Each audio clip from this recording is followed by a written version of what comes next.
Welcome to HoodChampionBoxing and Sports. In boxing, you find a way to win or you find a way to lose. Listen, man.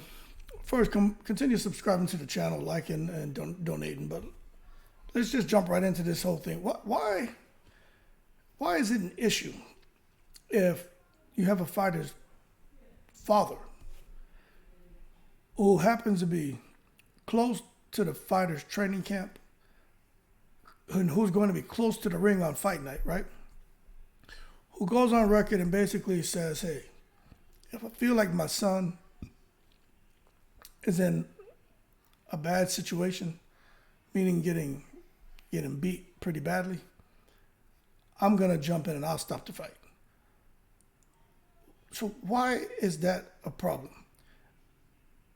Now, when you look at people on social media, and I get it, I understand the mentality of a lot of people on social media.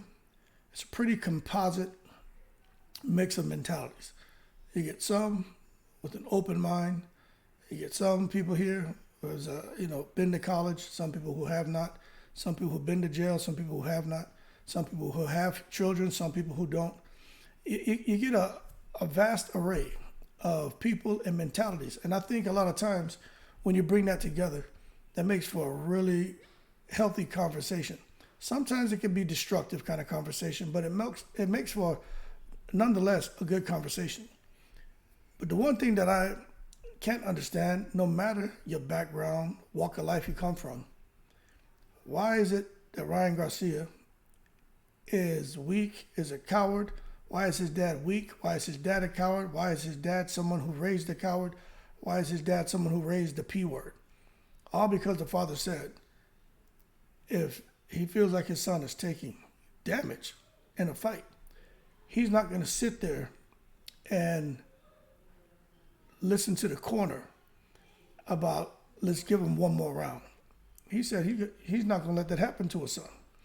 Also, he went on record and said that he doesn't want to sit back after his son gets beat to a pulp and could possibly suffer some kind of long-term ill effects from the beating he took.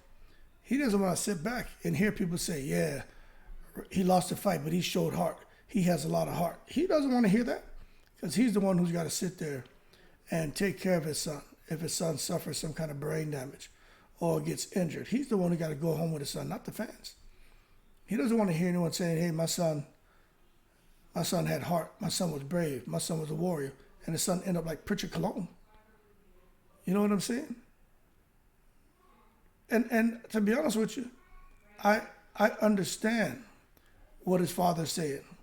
And I happen to agree with what his dad's saying. I'm going to tell you that right now.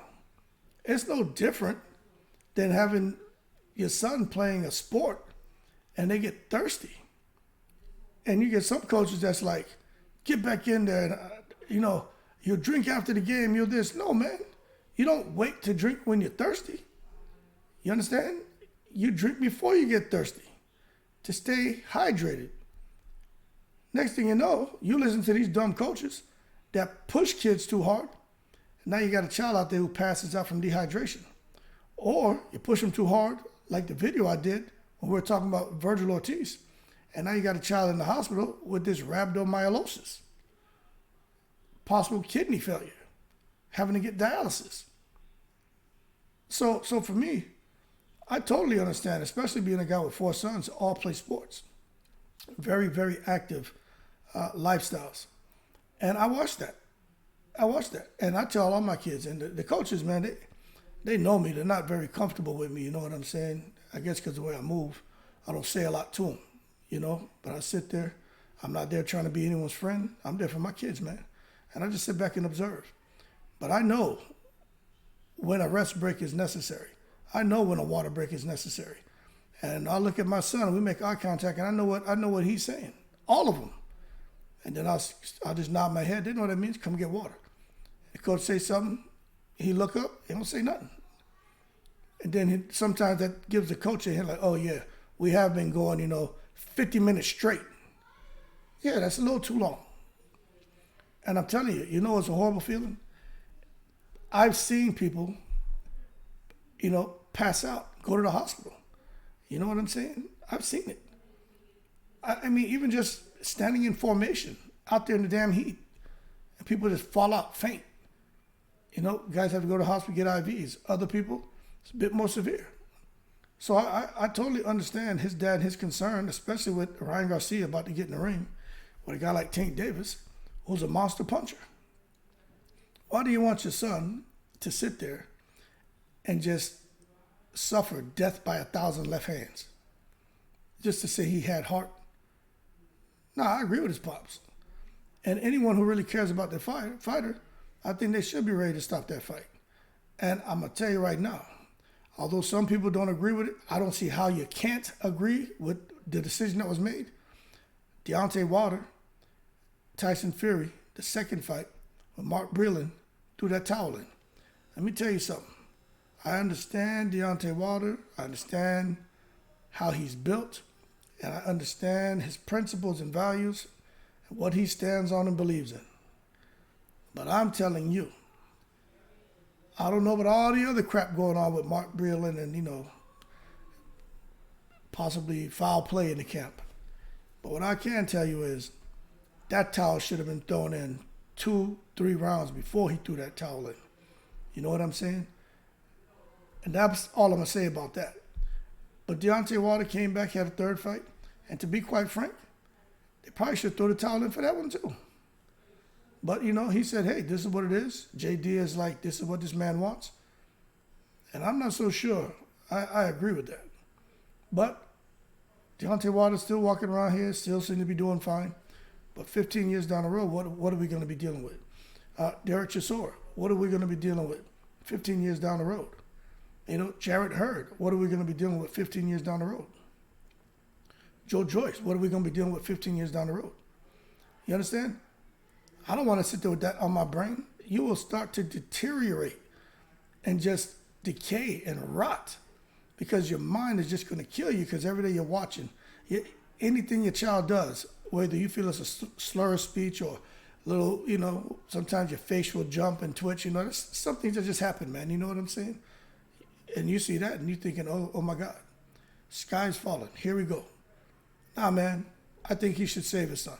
If Ryan Garcia gets hurt and he's in there taking unnecessary punishment, the man can't defend himself, I don't care if there's 1 second left on the round. I think the Pops is right. Stop the damn fight. Now, when he does say that, it does make me feel, what it tells me is he's being very realistic about the type of threat that Gervonta Davis brings to the ring. And I think that's a positive thing. You gotta be real with yourself and the opponent. But Gervonta Davis and his team, they're not even thinking or talking like that. But if Gervonta Davis gets hit and clipped and he's on Bambi legs and he can't defend himself and he's kind of wobbling, you know, with a foggy foggied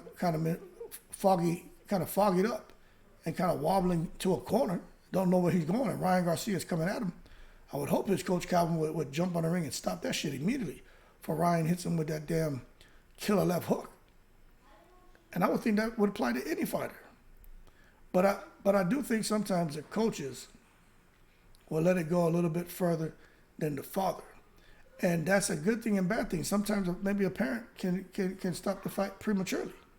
Some people still disagree with Diego Corrales' father stopping that fight when he was fighting Mayweather. Now, was Diego Corrales getting beat down? Yeah, he was getting tattooed up pretty damn good. Could he have continued? Yeah, but could he have won the fight? Absolutely not. No chance of him winning that fight against Mayweather. But it was a case where he got pissed off. Hey, what the F are you doing is what he told his dad. It was complete madness. So that being said, I got to say, good job to Ryan Garcia's dad for recognizing what's at stake and recognizing that his son may get hurt at some time in that fight, and they may want to let him finish the round or come out for another round, or knowing the kind of speed and power he has, there may be a chance that he can change the fight, change the flow of the fight. But I'm going to tell you right now, it's not worth it. Because if Ryan Garcia is going backwards, because we know when Tank starts to land shots, the fight changes immediately. And if Ryan Garcia now is going backwards and going more defense mode, That's the problem. You might as well stop it then before unnecessary damage happens, because that means Ryan Garcia is becoming gun shy and apprehensive. Every time Tank Davis gets in a fight, there's some point where he hits his opponent and the fight changes immediately. Once they feel that power, the fight changes. And for Ryan Garcia, I think if he does the same thing, the fight changes, and Tank is just stalking him, they need to stop it. Why let it go on to where this guy, Ryan Garcia, goes out on his shield, or he's just taking unnecessary damage and coming back out and around and having him, the corner telling him, all right, we need you to do this and that. It's just not worth it. So good job to the Pops. And I wouldn't be surprised if my man jumped up in the ring himself to save his son. And you know what's so unfortunate about it? People are going to clown him. People are going to clown Garcia, clown his dad. But I'll tell you what, anybody here who has kids, let your child go outside and just be playing a sport, and your child thirsty, and your coach is like, sit your ass down on that bench. And you know your child thirsty. What you gonna do? I know what I would do.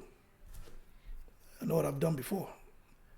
Tell you something, children, no matter how old they get, there's still an innocence about your own child, and it's still a custodial responsibility to protect them, right? And I think his Pops is spot on, and I don't really see what's funny about that. That's like Gervonta Davis, if his mother was to jump him in the ring, or his brother, because he got hit and he's out on his feet and someone comes and about to just take his head off. Like, yo, no. That's called love right there. But at the end of the day, sometimes it can go left, man. They can stop it a little bit too early. And we don't need nobody jumping in the ring like that fighter back in the day whose mother jumped in there with a shoe in her hand and went off. I don't know if y'all remember that clip, but she wasn't having it. Her son was getting his ass whipped, and she came in the ring with her shoe, man. She was trying to handle business. But that's what love will do, especially when it comes to your kids. But that being said, hey, Pops is cool with stopping the fight. I'm cool with him jumping in the ring to stop the fight too, to prevent unnecessary damage, especially potentially long-term damage. But the same thing, I think that applies to all fighters, whether it's the father or not. Somebody got to be able to say, look, enough is enough. It's just not worth it. You know what I mean? It's just not worth it. But that being said, y'all keep cool. Shout out to the veterans, all 7 continents. I'm in the breeze.